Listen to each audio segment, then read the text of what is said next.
Hello दोस्तों, मंत्रा classes में आपका बहुत बहुत स्वागत है। आज हम पढ़ने वाले हैं बहुत ही महत्वपूर्ण करंट अफेयर्स। जैसा कि आपको स्क्रीन पर दिख रहा है कि जम्मू कश्मीर में बन रहे दुनिया के सबसे ऊंचे रेलवे पुल पर तिरंगा फहराया गया। साथियों, हमारे जम्मू कश्मीर में दुनिया का सबसे ऊंचा रेलवे पुल बनाया जा रहा है, जिस पर कल 13 अगस्त को तिरंगा फहराया गया। साथियों, कल हमारा स्वतंत्रता दिवस है 15 अगस्त को, और इस 15 अगस्त हम अपनी आज़ादी की 75वीं वर्षगांठ मना रहे हैं। तो साथियों, इस खुशी में हमारे जम्मू कश्मीर में स्थित चेनाब नदी के ऊपर बन रहे चेनाब पुल पर हमारा तिरंगा फहराया गया है। इस पुल का नाम चेनाब नदी के नाम पर ही है, क्योंकि ये चेनाब नदी के ऊपर बनाया जा रहा है। इस पुल की ऊंचाई 359 मीटर है, जो कि पेरिस के एफिल टावर से भी 35 मीटर अधिक है। साथियों, जैसा कि आप सबको स्क्रीन पर दिख रहा है कि पुल की लंबाई 1.3 किलोमीटर है। साथियों, इस राज्य के बारे में भी हम जानकारी ले सकते हैं कि जम्मू कश्मीर के बारे में क्या क्या महत्वपूर्ण है। साथियों, जम्मू कश्मीर केंद्र शासित राज्य है, जिसकी स्थापना 31 अक्टूबर 2019 को एक केंद्र शासित राज्य के रूप में की गई। 31 अक्टूबर 2019 से पहले जम्मू कश्मीर एक पूर्ण राज्य था, जिसमें लद्दाख भी शामिल था, जिसे 370 धारा के तहत मान्यता प्राप्त थी और विशेष दर्जा प्राप्त था।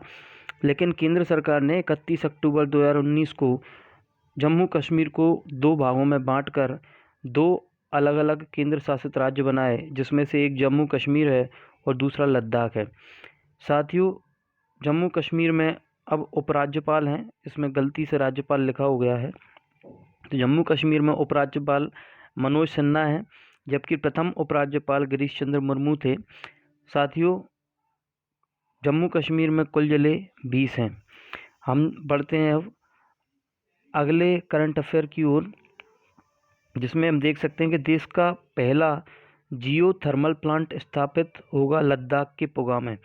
लद्दाख में एक जगह का नाम पोगा है, जहां पर देश का पहला जियो थर्मल प्लांट यानी भूतापीय ऊर्जा, भूतापीय बिजली जिसके माध्यम से हम बनाएंगे, वह प्लांट स्थापित लद्दाख के पोगा में होगा। साथियों, पोगा स्थित यह प्लांट समुद्र तल से 4400 मीटर की ऊंचाई पर है। यह शुरुआत में 1 मेगावाट बिजली बनाएगा, जिससे उसके आसपास 10 गांवों की बिजली आपूर्ति होगी। प्रारंभिक अनुमानों के अनुसार पोगा में 100 मेगावाट बिजली उत्पादन करने की क्षमता है। तो साथियों, देश का पहला जियो थर्मल प्लांट हमारे लद्दाख में स्थापित होगा, लद्दाख के पोगा में। पोगा जगह का नाम हमें याद रखना है, क्योंकि ये बहुत ही महत्वपूर्ण क्वेश्चन आगामी एग्जाम्स में बन सकता है। साथियों, ये भूतापीय ऊर्जा के द्वारा बिजली बनाई जाएगी। ये बहुत ही महत्वपूर्ण करंट अफेयर्स है। लद्दाख के बारे में हम जानकारी ले सकते हैं कि ये लद्दाख भी, जैसा कि अभी मैंने बताया था कि लद्दाख भी केंद्र शासित राज्य है। इसकी स्थापना 31 अक्टूबर 2019 को हुई थी।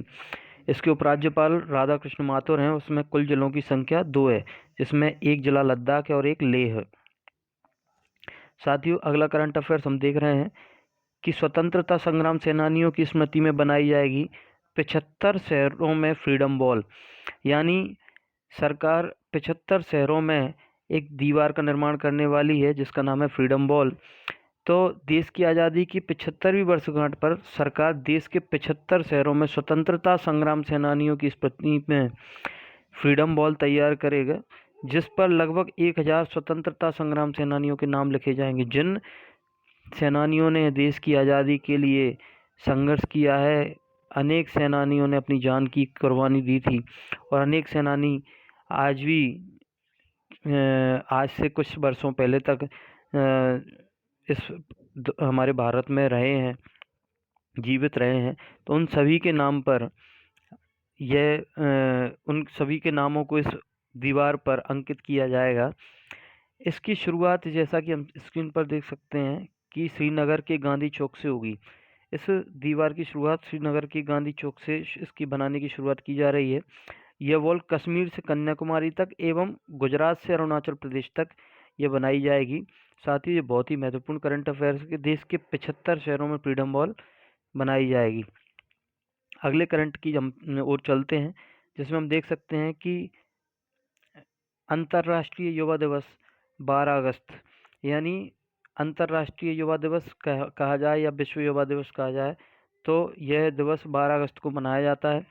इसकी शुरुआत संयुक्त राष्ट्र संघ यानी यूएनओ यानी यूनाइटेड नेशंस ऑर्गेनाइजेशन ने सन 2000 से की थी। यानी सन 2000 में 12 अगस्त को पहली बार अंतर्राष्ट्रीय युवा दिवस मनाया गया था। इसको मनाने की घोषणा तो 1999 में कर दी गई थी। साथियों, 2022 की अंतर्राष्ट्रीय युवा दिवस की थीम है intergenerational solidarity creating a world for all ages, यानी अंतर पीढ़ीगत एकजुटता, सभी उम्र के लिए एक दुनिया बनाना। साथियों, जबकि राष्ट्रीय युवा दिवस स्वामी विवेकानंद जी की जन्मदिन के उपलक्ष्य में 12 जनवरी को प्रतिवर्ष मनाया जाता है, हमें भी यह भी याद रखना है कि स्वामी विवेकानंद जी की जन्म दिवस के उपलक्ष्य में 12 जनवरी को राष्ट्रीय युवा दिवस मनाया जाता है, जबकि अंतर्राष्ट्रीय युवा दिवस 12 अगस्त को मनाया जाता है। अगले करंट की ओर हम बढ़ते हैं। हाल ही में इंदौर के यशवंत सागर समेत 12 स्थानों को मिला रामसर साइट का दर्जा। साथियों, इंदौर के यशवंत सागर डैम को मिलाकर पुनः 11 स्थानों को रामसर साइट यानी आर्द्र भूमि का दर्जा प्रदान किया गया है। रामसर साइट का अर्थ होता है आर्द्र भूमि, यानी ऐसा स्थान जो लगभग पूरे वर्ष जल से घिरा हुआ होता है, वह स्थान रामसर साइट कहलाता है। तो इसमें हम जानते हैं कि और आगे क्या क्या महत्वपूर्ण है। इंदौर का यशवंत सागर को रामसागर साइट के रूप में मान्यता मिली है। यह इंदौर का दूसरा और प्रदेश का चौथा जलाशय हो गया है जिसे इस वर्ग में शामिल किया गया है। इंदौर में इससे पहले कुछ ही दिनों पूर्व एक और रामसर साइट का दर्जा दिया गया था, जिसका नाम था सिरपुर तालाब। तो सिरपुर तालाब को पिछले 3 अगस्त को ही रामसर साइट का दर्जा दिया गया था और अब पुनः यशवंत सागर डैम को रामसर साइट का दर्जा दिया गया है। हमारे देश में अब कुल 75 रामसर साइट हो गई हैं, जबकि मध्य प्रदेश में कुल 4 रामसर साइट हैं, जैसा कि आप सबको स्क्रीन पर दिख रहा है।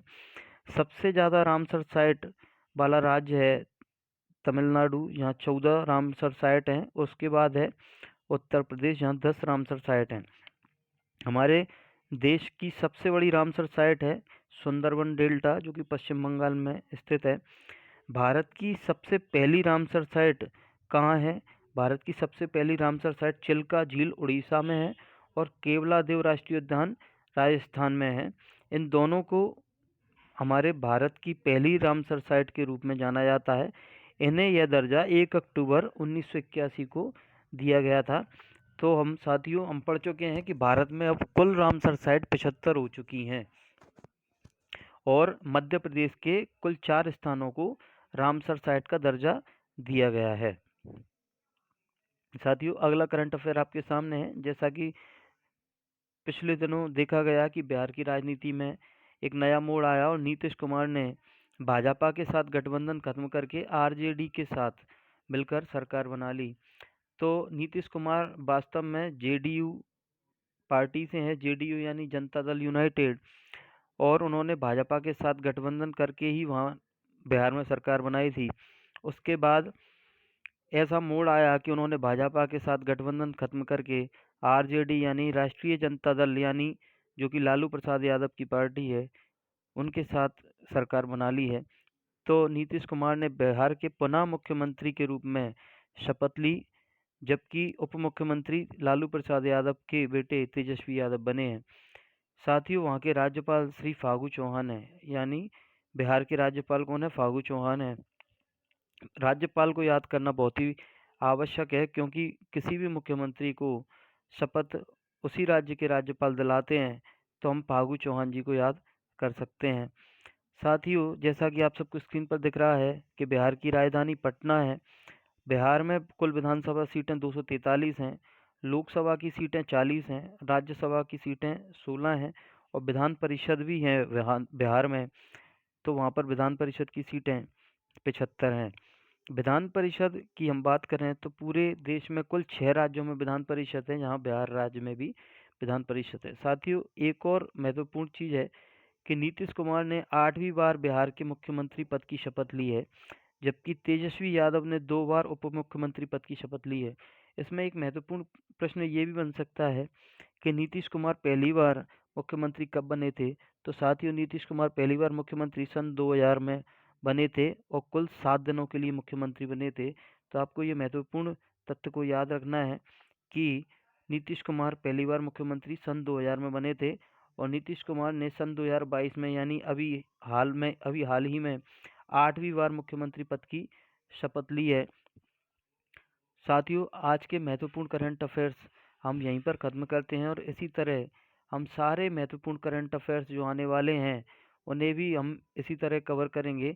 तो आप सभी को ये पीडीएफ मिल जाएगी और अच्छे से आप इसे पढ़ें और अपने करंट अफेयर्स के रजिस्टर में से आप नोट कर सकते हैं। और भी कोई आपको महत्वपूर्ण जो करंट में आपको मिलती है वो आप कमेंट बॉक्स में हमें भेज सकते हैं। जय हिंद, जय भारत।